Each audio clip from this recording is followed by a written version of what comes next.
ତମର ଯଦି ହରିଭକ୍ତି ନଥିବ ତମେ ଅତି ଉଚ୍ଚ କୂଳରେ ଜନ୍ମ ହେଇଥା, ଅତି ସମାଜରେ ପ୍ରତିଷ୍ଠିତ ହେଇଥା, ଅନେକ ଧନ ସମ୍ପତ୍ତିର ମାଲିକ ହେଇଥା, ଉଚ୍ଚ ଗୁଣ ସବୁ ଯାହା କହନ୍ତି ସବୁବେଳେ ସତ୍ବାଦୀ ମାନେ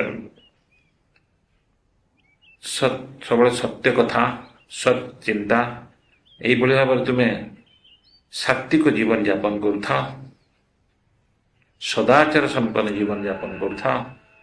କିନ୍ତୁ ଯଦି ହରିଭକ୍ତି ନଥିବ ଏଗୁଡ଼ା ସବୁ ଗୋଟେ ବିରାଟ ଶୂନ। ଗୋଟେ ଶୂନ ଡାଣ ପଟେ ଚାରିଟା ଶୂନ ବସାଇଲେ ବି ରେଜଲ୍ଟଟା ଶୂନ, କିନ୍ତୁ ଗୋଟେ ଶୂନ ବାଁ ପଟେ ଗୋଟେ ଏକ ବସାଇଲେ କୋଟି କୋଟି ହେଇଯିବ।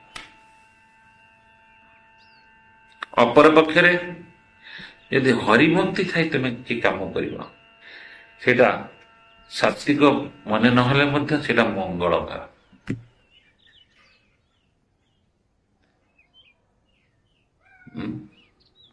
ପ୍ରଧାନ ବୈଷ୍ଣବ ଆଚାର୍ଯ୍ୟ ସେ 4 ଜଣ ଡକାୟତକୁ ବ୍ୟବହାର କଲେ, ଚୋରି କରିକି ମନ୍ଦିର ପ୍ରତିଷ୍ଠା ରଙ୍ଗୀନ। ତାଙ୍କର ବ୍ୟକ୍ତିଗତ କିଛି ନଥିଲା ଭାବ, ମୋ ରଙ୍ଗୀ ତ ସବୁର ମାଲିକ ଜଗନ୍ନାଥ, ସବୁର ମାଲିକ ଜଗନ୍ନାଥ ପ୍ରତିଷ୍ଠିତ ହୁଅନ୍ତି। ଲୋକ ଦେଖିକି ତଳି ଯାଆନ୍ତି, କୃଷ୍ଣଙ୍କ ପାଇଁ ଚୋରି କଲେ ବି ସେଇଟା ଧର୍ମ। କିନ୍ତୁ ନିଜେ ସମ୍ପୂର୍ଣ୍ଣ ସଦାଚାର ସମ୍ପନ୍ନ ଜୀବନ ଯାପନ କରିବ କିନ୍ତୁ କୃଷ୍ଣ ଭକ୍ତି ନଥିବ, ତାହେଲେ ସେଟା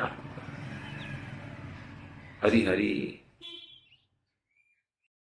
নিতাই গৌর হরি বল, হরি বল, হরি বল, নিতাই গৌর হরি বল। হরে কৃষ্ণ।